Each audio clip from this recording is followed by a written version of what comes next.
Siang Kak. Siang Bu. Dengan Asika kan? Iya betul. Oke.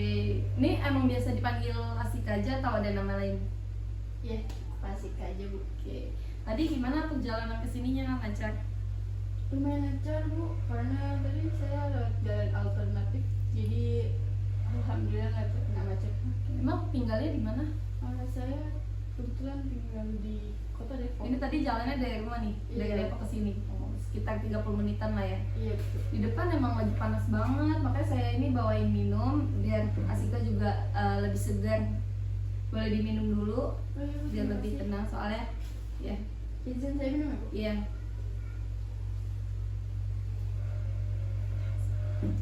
Soalnya saya lihat-lihat nih dari nafasnya Asika agak terburu-buru nih, agak tegang ya kesini baru pertama kali konseling atau gimana? Iya, iya ini Bu, agak cemas jujur karena ini pertama kali saya datang ke tempat konseling seperti ini. Oke, wajar kok kalau emang baru pertama kali biasanya dia lebih kayak perasaannya lebih deg-degan, tegang, merasa takut. Tapi Asika di sini hebat, udah beraniin diri untuk datang ke sini. Emang awal dari untuk memulai konseling ini emang harus ada keberanian sendiri. Iya Bu, malahan tadi saya di jalan sempat mikir nanti mau ngomong apa aja ya di sini. Takut dan bingung mulainya.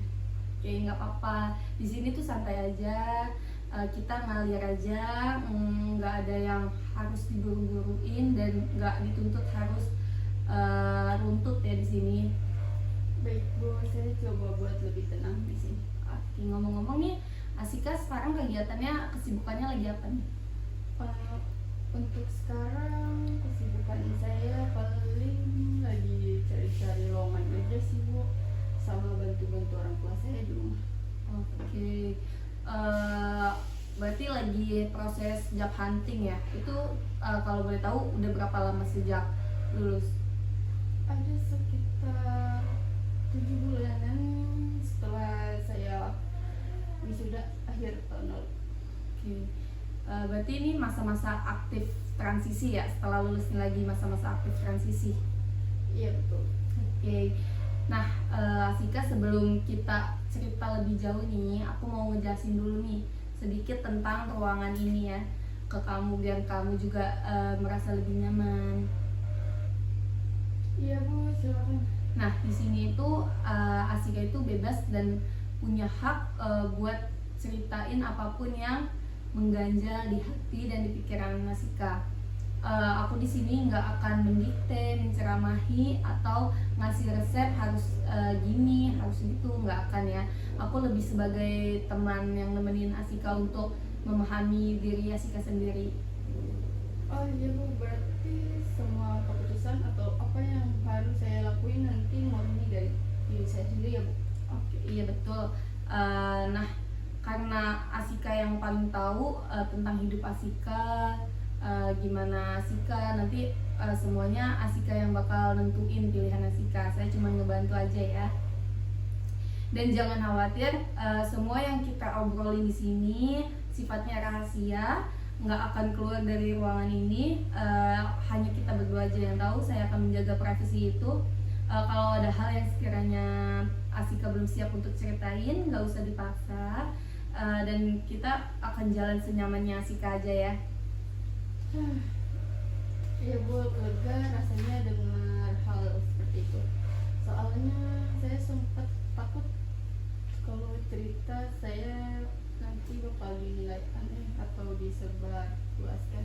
Oh, nggak sama sekali. Di sini tuh aku bakal menerima semua cerita Asika tanpa syarat dan tanpa menghakimi Asika. Baik atau buruknya perasaan Asika, semuanya tuh valid di sini. Saya akan menjaga dan saya akan memahami kamu. Baik Bu, saya sekarang jauh lebih siap. Oke, kalau Asika udah siap, saya akan tanya apa hal utama yang paling mengganggu di pikiran Asika akhir-akhir ini sampai akhirnya Asika memutuskan untuk datang ke sini. Jujur aja Bu, saya lagi lelah dan stres banget. Saya merasa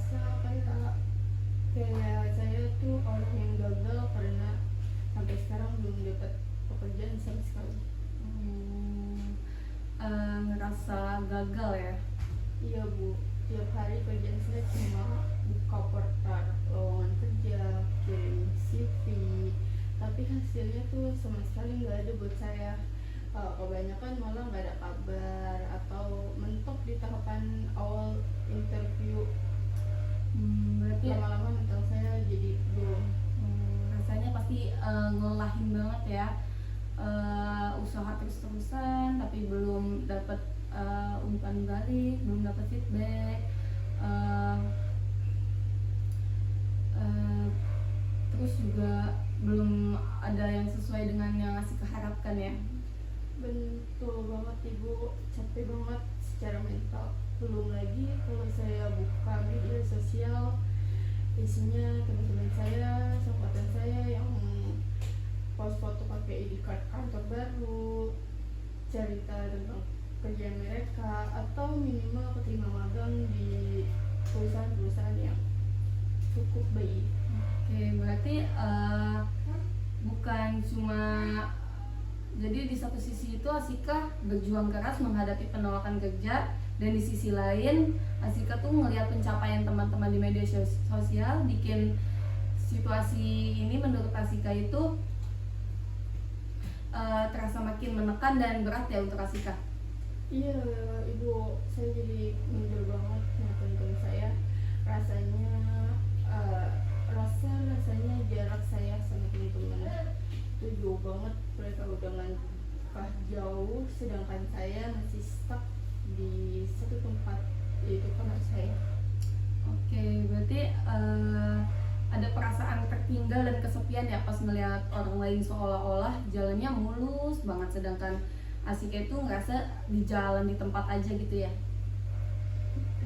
Iya Bu, kadang saya sampai nangis malam-malam karena kepikiran, dan saya mikir kenapa saya nggak bisa kayak mereka ya. Apa saya sebodoh itu atau emang saya belum mampu? Ngerasa apa sebodoh itu ya kamu ya gitu ya, suka ngerasa kayak gitu. Iya, saya mulai ngeraguin diri saya sendiri. Saya ngerasa pas kuliah kemarin saya nggak belajar apa-apa. Saya ngerasa kurang banget dalam keterampilan. Pas lihat syarat lowongan kerja, rata-rata mintain itu yang saya sendiri belum menguasai hal tersebut. Oke, jadi di diri Asika tuh ada rasa cemas dan ketidakpastian yang besar ya, karena merasa modal atau keterampilan yang Asika punya itu sekarang belum cukup ya untuk bersaing di dunia luar.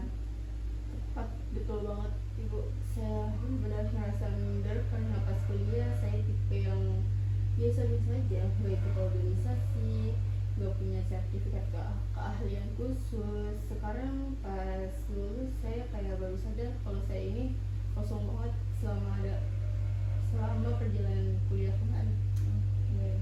Nah baik, ketika Asika ngerasa lagi kosong nih dan kurang keterampilan, sebenarnya bidang atau keahlian yang seperti apa sih yang bikin Asika itu tertarik dan pengen Asika kuasain? Sebenarnya dari dulu saya suka banget sama bidang desain grafis atau editing video Bu. Pas kuliah saya kadang suka bantu bikin poster acara kecil-kecilan, tapi ya gitu, cuma modal otodidak dan aplikasi saja. Oke, tapi waktu Asika cerita soal bikin poster otodidak tadi, nadanya sempat terdengar ada ketertarikan di sana nih. Iya Mbak. Iya Bu, kalau lagi ngedit atau ngedesain tuh saya bisa betah berjam-jam di depan laptop. Saya merasa asik aja. Tapi pas lihat sayanya di luar sana yang portofolionya keren-keren, bagus-bagus, nah saya langsung ciut. Saya merasa skill saya nggak seberapa sama mereka. Nih, apa sih yang biasanya terjadi di pikiran Asika itu kalau saat keinginan buat ngembangin desain itu muncul, dan tapi langsung berhadapan dengan pikiran minder tadi, kayak bentrok gitu di pikiran Asika, terus gimana? Rasanya kayak langsung mati sulit bu, pengen belajar tapi otaknya langsung bilang udahlah lewat, kamu kalah, mulai sama anak papai. Oke. Baik, suara yang bilang kamu kalah start atau kalah mulai ya dari orang-orang lain itu seolah-olah bikin Asika langsung menghentikan langkah ya sebelum Asika mencobanya. Iya bu, jadi kayak ngerasa buntu. Akhirnya saya malah pelarian nonton YouTube atau malah makin intens scrolling LinkedIn yang ujung-ujungnya malah bikin makin stres dan lelah, serta saya tuh ngerasa bersalah karena buang-buang waktu selama itu. Berarti itu ada konflik batin ya yang kuat di diri Asika, kayak pengen maju tapi ditarik mundur sama rasa takut gagal, terus lalu berakhir menyalahkan diri Asika sendiri ya. Iya betul ibu, saya merasa bersalah banget sama orang tua saya pertama. Mereka sudah biayain saya kuliah, tapi sekarang saya malah jadi beban di rumah buat mereka. Saya takut dicap anak malas, padahal saya bingung harus gimana. Asika merasa bingung itu dan takut di fase transisi kamu yang kamu alami ini setelah lulus, itu bukan berarti kamu adalah anak yang malas atau produk gagal, yang bisa dibilang kayak gitu. Sangat manusiawi ketika kamu ngerasa tertekan dengan kenyataan di lapangan ternyata yang nggak sejalan sama harapan awal kamu, itu sangat wajar di fase itu. Tapi kamu nggak boleh selalu berpikir kayak gitu. Tapi apa wajar bu kalau saya sampai narik diri dari lingkungan? Saya sampai nggak mau datang kalau diajak kumpul sama teman-teman kuliah saya karena saya takut ditanya sekarang kerja di mana, sekarang jadi apa. Iya, biasanya suka ditanya seperti Iya, itu betul. ya. Saya itu bisa paham banget nih kenapa Asika itu lebih milih buat membatasi diri, sementara nah itu tuh bentuk dari perlindungan diri Asika ya dari situasi yang memicu rasa tidak nyaman atau rasa minder itu tadi ya. Nah jadi itu tuh hal yang bisa banget untuk dimengerti sebenarnya. Makasih ya Bu, sebelumnya saya pikir saya aneh dan atau bisa disebut anti sosial karena bersikap seperti kayak gitu. Itu wajar kok. Takut dianggap aneh atau anti sosial. Iya, padahal sebenarnya saya cuma butuh waktu buat tata hari saya sendiri yang lagi berantakan ini sih Bu. Baik, kalimat yang kamu ucap itu tadi terdengar seperti suatu kesadaran baru dalam diri Asika nih. Kalau boleh saya tahu nih, sebelumnya apa sih yang sebenarnya Asika itu harapkan buat hal yang terjadi sekarang? Saya pengen punya keberanian buat mulai lagi. Saya pengen pelan-pelan isi kekosongan saya dengan skill yang saya keluhkan tadi, biar pas daftar kerja saya lebih percaya diri lagi. Oke, berarti itu ada rasa keinginan ya untuk rasa keinginan yang kuat untuk fokus pada apa yang Asika bisa perbaiki sekarang daripada terus melihat pencapaian orang lain ya. Iya betul, capek juga memerdekakan diri sendiri. Lagian tiap orang kan jalurnya beda-beda ya Bu. Iya. Cuma kemarin saya emang terlalu silau sama pencapaian orang lain sampai lupa kalau saya sendiri belum gerak apa-apa buat mendapatkan skill desain saya yang otodidak tadi. Iya, benar sekali.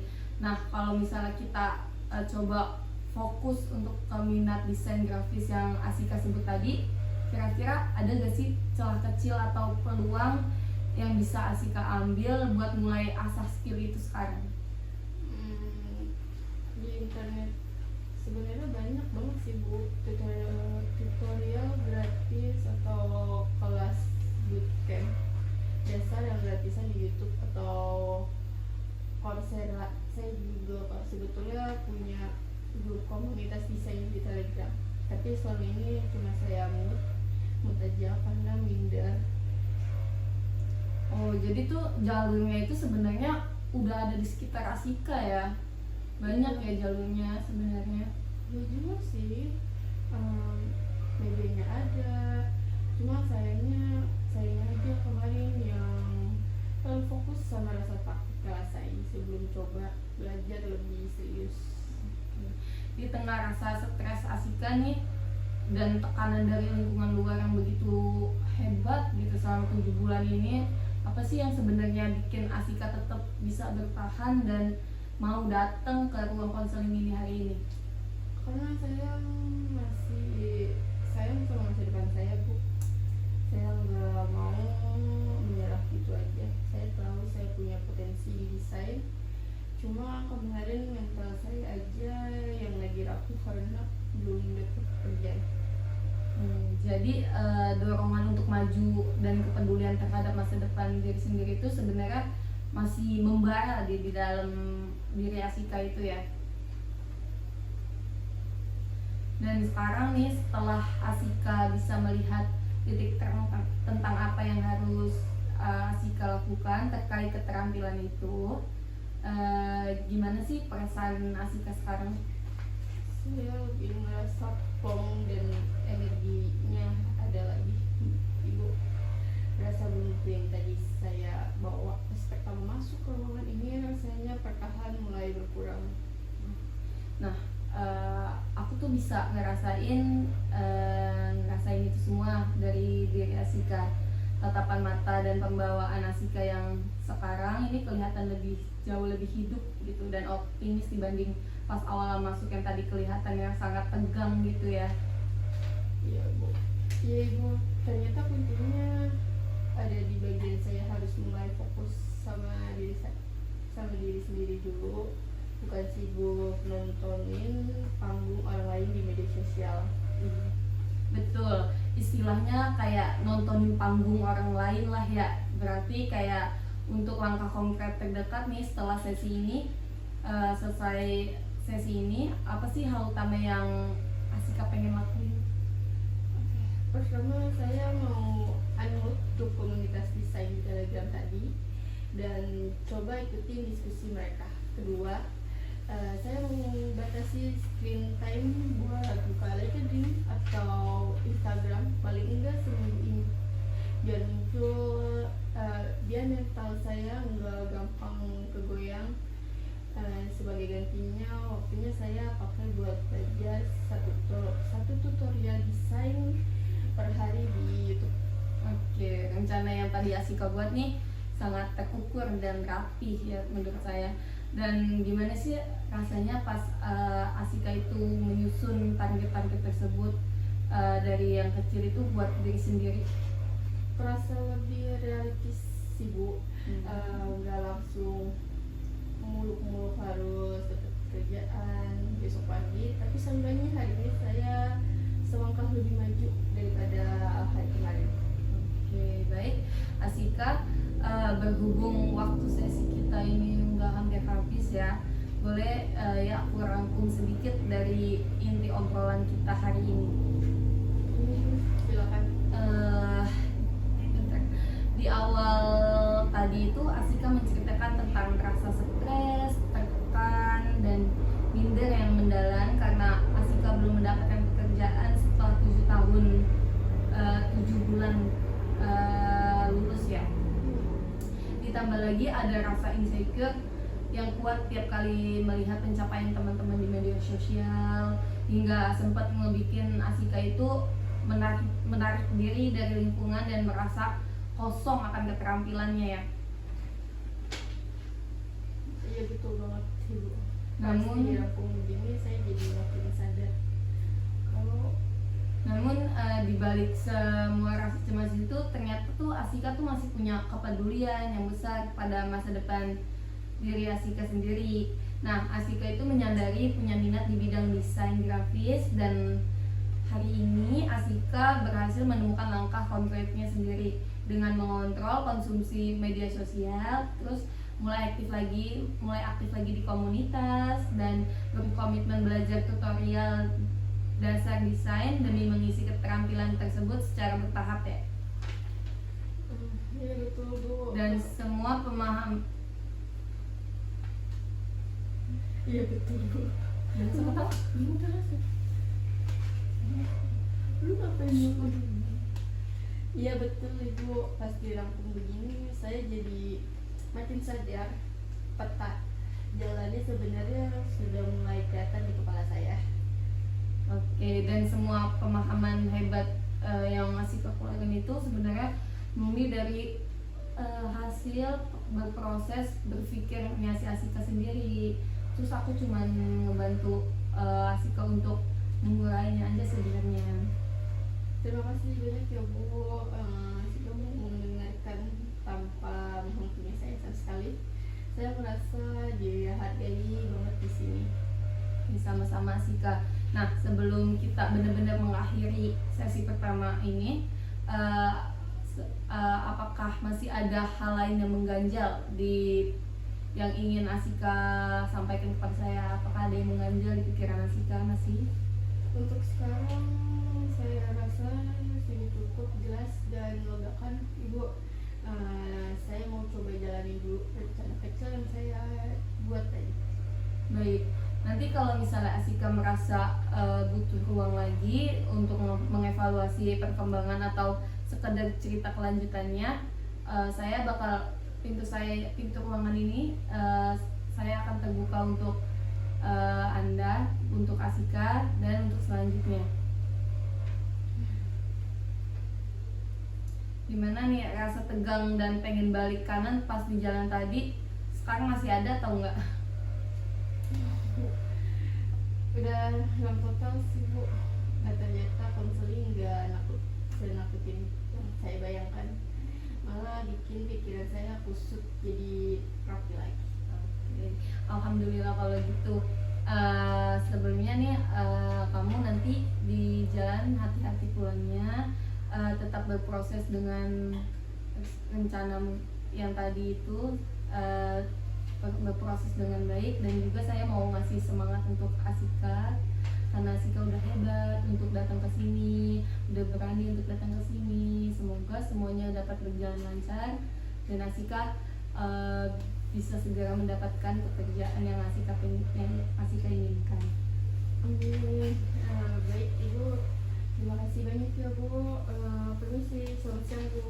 Oke.